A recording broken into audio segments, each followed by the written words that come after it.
Bonjour et bienvenue dans ce nouvel exercice. Aujourd'hui, on va traiter un exercice très intéressant, un très bon exercice sur les équations ensemblistes. Donc, on a A, B et C sont des parties d'un ensemble non vide E avec B inclus dans A et A inclus dans C. Et on demande de résoudre dans P de E les équations suivantes: A inter x égale à P et A union x égale à C. Alors, je commence par la première équation. Donc, il s'agit de trouver l'ensemble x qui vérifie A inter x égale à B. J'ai commencé d'abord par représenter cette équation par un diagramme de veine. Ah, ici, j'ai représenté l'ensemble A et ça, c'est l'ensemble B, c'est l'ensemble X, pardon. Et on voit que l'intersection, c'est l'ensemble B. Alors, il s'agit de trouver l'ensemble X. Comme vous le remarquez sur le diagramme, l'ensemble X c'est celui-là. Il contient l'ensemble P et il contient cette partie-là. Ça, ce sont les éléments qui appartiennent à X, mais qui n'appartiennent pas à B. Donc c'est X moins B. Et résoudre cet exercice revient à décrire cet ensemble X moins B. Alors, A inter X est égal à P implique que A inter X, j'ai fait l'intersection avec X moins B. Donc, puisque les deux ensembles sont égaux, bah, leur intersection avec le même ensemble, ça va donner une égalité. Du coup, j'ai fait l'intersection avec x moins b. X moins b.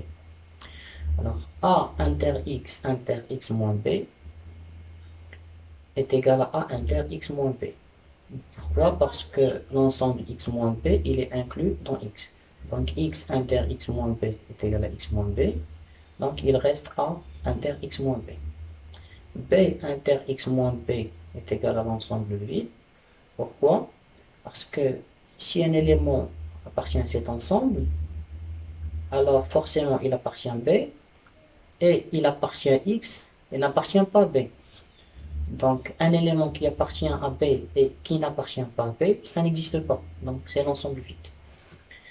Et puisque l'intersection de ces deux ensembles est égale à l'ensemble vide, bah forcément chacun des ensembles est inclus dans le complémentaire de l'autre. Puisqu'il s'agit de trouver une condition sur l'ensemble x moins b, bah, on conclut alors que x moins b est inclus dans le complémentaire de A. C'est ce qu'on voit sur le schéma. On voit que l'ensemble x moins b, il est dans le complémentaire de A. Voilà l'ensemble A. Et x moins b, il est à l'extérieur. Donc, on va noter x moins b égale à m. Du coup, l'ensemble x, il est constitué de P union x moins b. Puisqu'on a noté x moins bm, donc l'ensemble x est égal à P union m. Bien sûr, avec m, un ensemble qui est inclus dans le complémentaire de A. Donc, on vient de prouver que si x est une solution de cette équation, bah forcément x s'écrit sous la forme B union m, avec m inclus dans le complémentaire de A. Maintenant, il faut vérifier qu'un ensemble qui s'écrit sous cette forme est une solution de cette équation.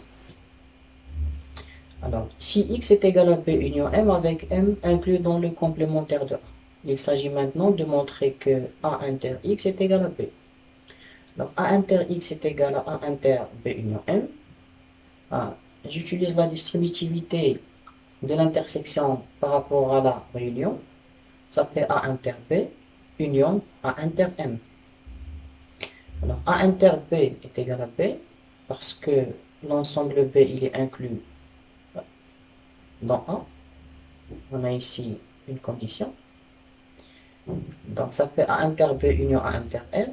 Et A inter B est égal à B.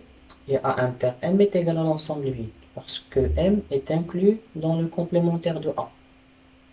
Et B union ensemble vide, ça fait B. Donc un ensemble qui s'écrit sous la forme B union M avec M inclus dans le complémentaire de A est une solution de l'équation. Donc on déduit alors que les solutions de l'équation sont les ensembles qui s'écrivent sous la forme B union M avec M inclus dans le complémentaire de A. Alors passons maintenant à la deuxième équation. A union X égale à C. Donc j'ai fait comme la première partie, j'ai fait un diagramme de veine qui représente l'équation. J'ai un ensemble A et un ensemble X avec bien sûr A union X est égal à C. Alors, bien sûr que X, il peut avoir une partie commune avec l'ensemble A, que j'ai noté X inter A. Maintenant, ce que nous cherchons, c'est de décrire X moins A. Voilà. D'après le schéma, je vois bien que l'ensemble X moins A, ce sont les éléments qui appartiennent à C et qui n'appartiennent pas à A. Donc, A union X est égal à C implique A union X inter, je fais l'intersection avec C moins A. Cette partie-là est égale à C inter C moins A. Donc, je distribue C moins A inter A union C moins A inter X est égal C inter C moins A est égal à C moins A parce que C moins A est inclus dans C. Donc, A inter C moins A, c'est l'ensemble vide.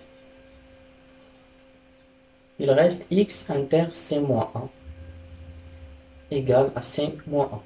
X inter C moins A est égal à C moins A, ça veut dire que C moins A est inclus dans X.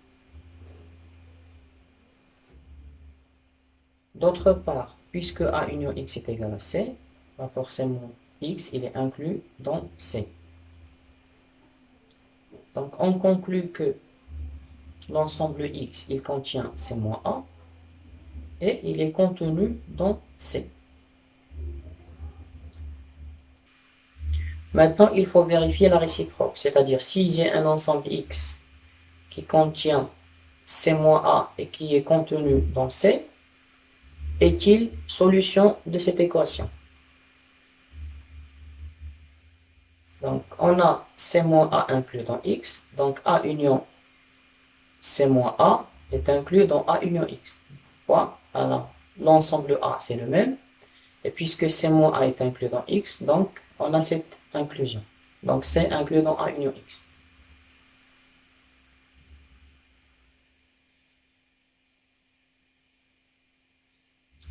X, il est inclus dans C, et A, il est inclus dans C. Donc, puisque les deux ensembles sont inclus dans C, alors A union X, il est inclus dans C. Alors, à partir de la première équation, on a C inclus dans A union X. La deuxième, A union X inclus dans C. On a deux ensembles, chacun est inclus dans l'autre, donc ils sont égaux. Donc C est égal à A union X. Donc, je viens de montrer que si un ensemble X vérifie cette condition, bah, il est solution de l'équation 2. Donc, c'est tout pour l'exercice d'aujourd'hui. J'espère que les explications étaient claires. Merci de votre attention et à très bientôt.